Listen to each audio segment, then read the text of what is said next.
안녕하세요, 시청자 여러분. 많이 더우시죠? 아닐 수도 있겠네요. 왜냐하면 저는 더운 남캘리포니아에 있고 여러분들 중에서는 지금 겨울인 오스트레일리아나 아니면 또 다른 지역에 계신 분도 계실 테니까요. 아무튼 제가 있는 데는 지금 많이 덥습니다.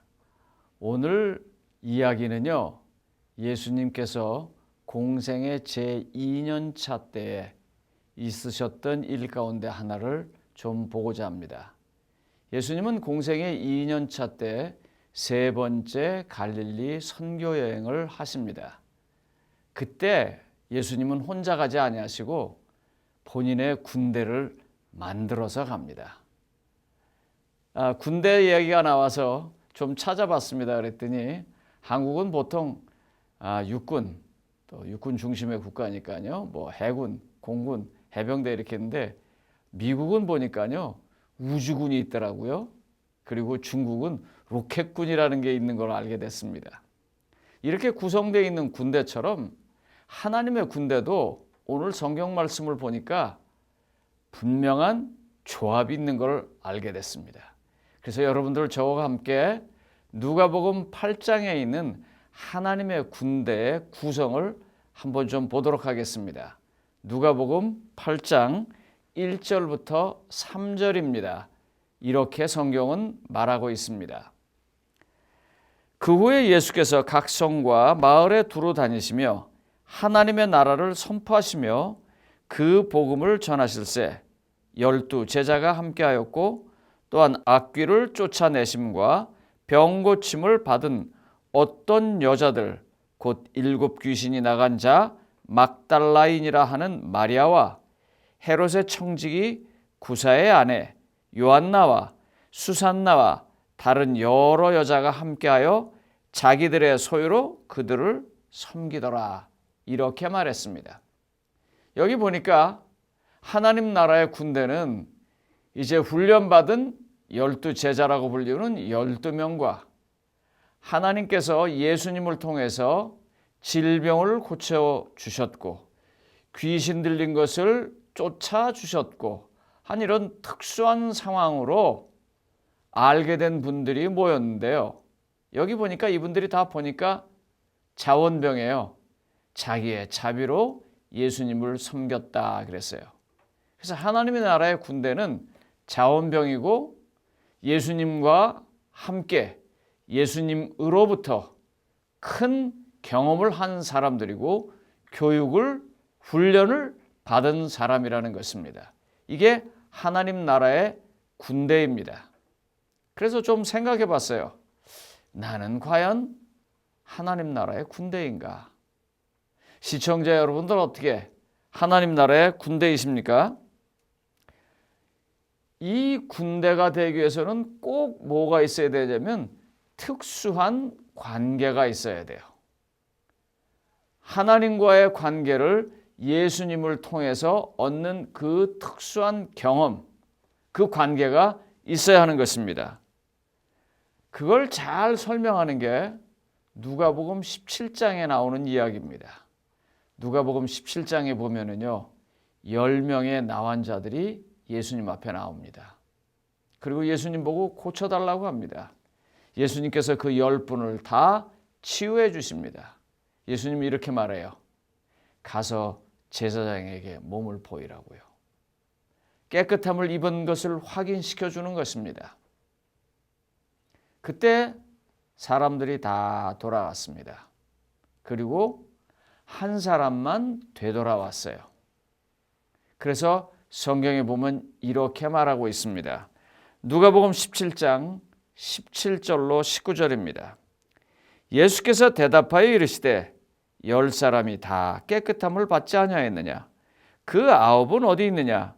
이 이방인 외에는 하나님께 영광을 돌리러 돌아온 자가 없느냐 하시고 그에게 이르시되, 이게 중요합니다. 그에게 이르시되 일어나 가라.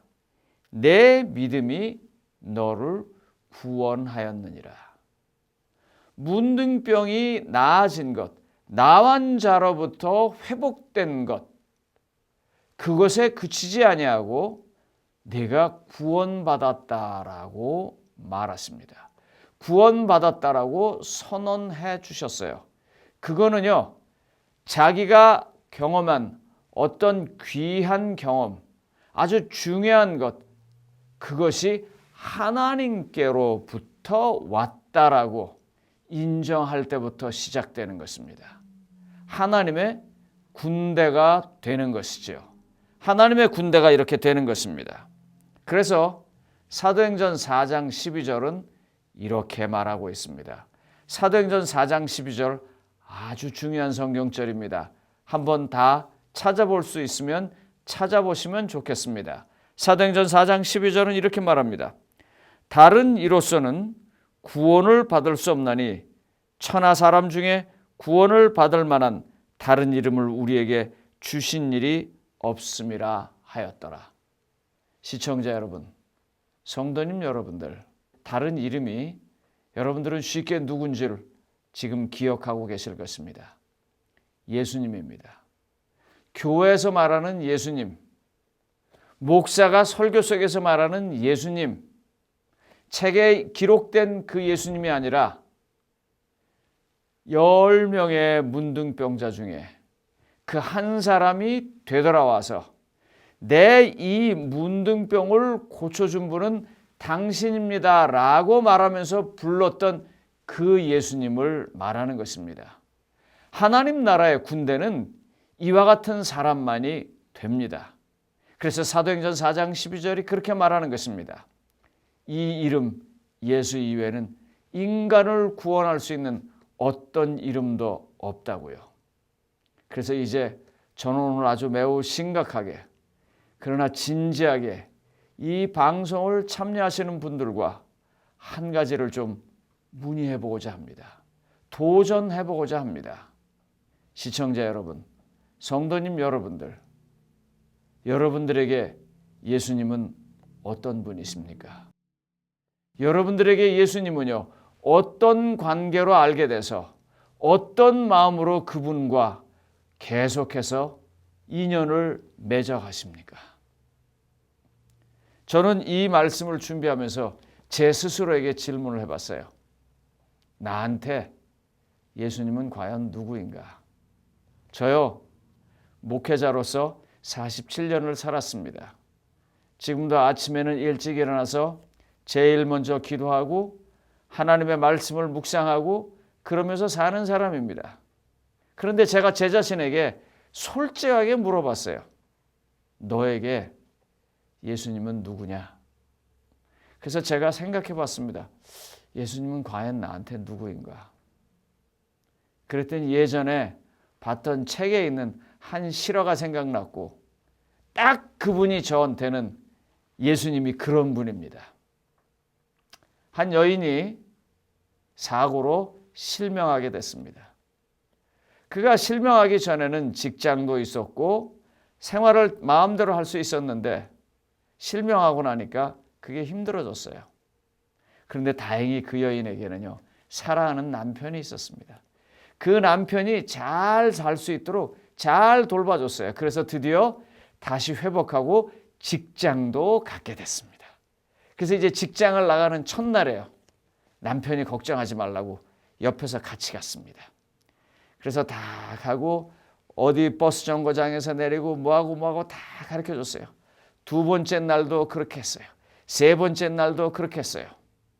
그리고 네 번째 날은 남편이 뭐라고 말했냐면 그냥 가라 그랬어요. 여자가 좀 두려웠지만 세 번이나 같이 갔거든요. 그래서 이제 갈 수 있겠다고 여자가 네 번째 이제 혼자서 직장을 갔습니다. 그가 직장에서 돌아왔을 때 남편이 물었어요. 오늘 잘 갔다 왔냐고. 잘 갔다 왔다고. 다섯 번째 날 또 갔습니다. 여섯 번째 날 또 갔습니다. 그래서 그가 세 번 남편하고 갔고 세 번 혼자서 갔어요. 그리고 이제 일곱 번째 되는 날 그가 가고 있는데 버스 운전사가 이상한 얘기를 하는 거예요. 아주머니, 네, 그랬더니요. 오늘은 왜 그 같이 오시는 분이 안 오셨어요? 그러더라는 거예요.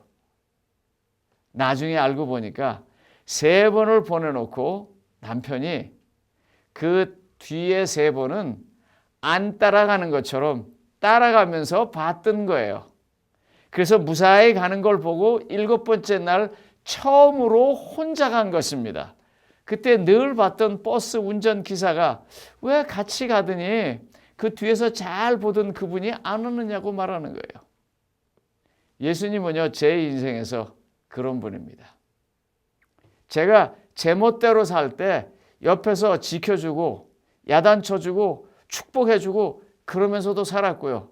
이제 예수를 믿는다고 스스로 하는 것 같으니까 한 발 물러서서 안 보이는 데서 저를 수도 없이 지켜주시면서 살아왔던, 저를 지켜주셨던 그런 분입니다. 그래서 저는요, 제 친구들에게 그리고 제 자신에게 이런 말을 아주 자주 해요. 뭐라고 말하냐면 우리 이제 에녹처럼 한번 동행해보자. 에녹처럼 한번 동행해보자.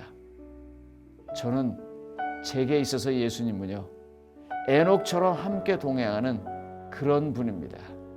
그래서 그런 경험 속에서 계속해서 하늘로 가고 있는 하나님의 군대 중에 하나가 되고 싶습니다. 시청자 여러분, 성도님 여러분들, 제가 진지하게 여러분들에게 한번 질문해 보고 싶습니다. 사도행전 4장 12절에 이 이름 이외에는 구원을 해줄 다른 어떤 이름도 없다고 하는데 그 예수님의 이름이 여러분들에게 들려질 때 여러분들은 그분을 어떻게 생각하십니까? 이 앞에 나와 있는 사람들처럼 구원의 특별한 경험 때문에 자원하여 따라 나서시는 분이십니까? 아니면 머리를 돌리고 숙이고 아직도 의심하고 그분이 누구일까 하고 그런 사이이십니까? 한번 귀한 이 이름을 마음속에 가다듬으시고 생각하시면서 이번 한 주일 보내주시기 바랍니다. 말씀을 마치겠습니다.